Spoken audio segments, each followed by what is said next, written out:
Dans la vidéo précédente, on a vu comment on pouvait, théoriquement en tout cas, calculer une aire sous une courbe, sous la courbe d'une fonction. Et pour ce faire, on devait avoir recours à cette formule du calcul intégral, qui nous indique que pour calculer l'aire sous la courbe de la fonction f entre la borne a et la borne b, ce qu'il fallait faire, c'était calculer l'intégrale entre a et b de f de x dx. Ça, c'est la notation qui correspond au calcul d'aire sous la courbe de la fonction f. Petite pause pour vous informer que cette vidéo, ce n'est qu'une petite partie d'un cours sur les intégrales bien plus complet.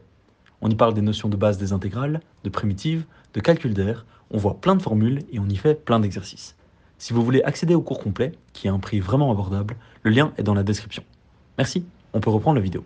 Avant d'aller plus loin dans le calcul des intégrales, on va d'abord s'intéresser à quelques propriétés qu'ont les intégrales qui peuvent nous être très utiles dans les calculs. La première propriété, c'est la suivante, qu'on appelle la propriété d'aire nulle.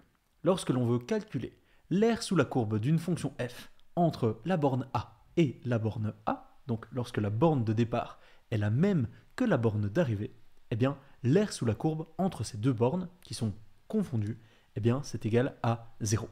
Et c'est assez logique, puisque la borne de départ est la même que la borne d'arrivée, eh bien forcément, par définition, il n'y a rien entre ces deux bornes, et du coup, il n'y a pas d'aire à calculer. Donc, lorsque la borne de départ est égale à la borne d'arrivée, eh bien l'aire sous la courbe entre ces deux bornes, eh bien c'est une aire qui est nulle. La deuxième propriété, c'est la suivante. On l'appelle parfois la propriété d'additivité. On parle aussi parfois de relation de Chasles. Cette propriété, elle nous dit que si on veut calculer l'aire sous la courbe entre A et B, plus l'aire sous la courbe entre B et C, eh bien ce que l'on peut faire, c'est directement calculer l'aire sous la courbe entre A et C. Alors ça a l'air très logique comme ça quand on a la représentation graphique juste au-dessus, mais dans les calculs, parfois ça peut nous aider à simplifier les expressions. Donc c'est une relation à connaître. Et graphiquement, c'est une relation qui se vérifie très bien. L'aire sous la courbe entre A et B plus l'aire sous la courbe entre B et C, eh bien forcément, c'est l'aire sous la courbe entre A et C. Ici, on voit l'aire sous la courbe entre A et B, plus l'aire sous la courbe entre B et C, eh bien c'est égal à l'aire sous la courbe entre A et C. On retrouve cette borne-là qui est la borne de départ et cette borne-là qui est la borne d'arrivée. La troisième propriété, que l'on appelle parfois la propriété de signe, c'est la suivante.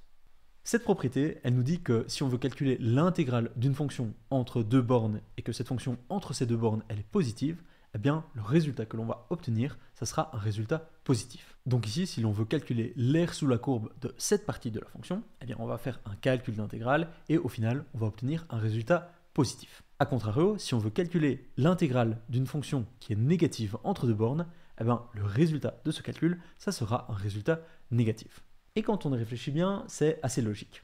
Lorsque l'on veut calculer une intégrale pour laquelle la fonction est positive, eh bien ce que l'on doit faire, c'est une somme infinie de quantités infinitésimales. Et dans cette somme infinie, on retrouve f de x. Alors puisque sur cet intervalle f de x est positif, on va ici sommer plein d'éléments qui sont positifs, et donc au final, on va obtenir un résultat positif.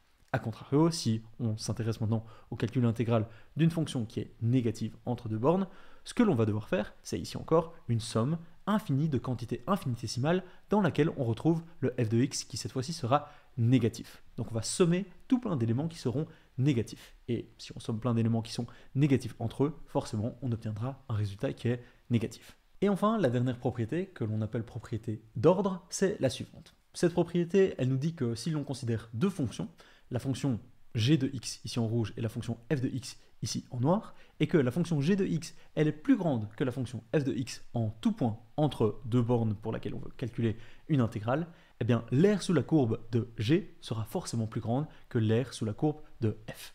Si g est plus grand que f, entre deux bornes qui sont les mêmes pour f et pour g, eh bien l'aire sous g sera plus grande que l'aire sous f. Ici encore, c'est assez logique quand on a la représentation graphique sous les yeux, mais lorsque l'on est dans les calculs et qu'on n'a pas forcément l'interprétation graphique sous la main, eh bien cette propriété, elle peut être assez utile. C'est tout pour cette vidéo sur les propriétés des intégrales, et cette vidéo, elle clôture la session sur les notions de base des intégrales. On se retrouve dans la prochaine session où on s'intéressera aux primitives. À très vite.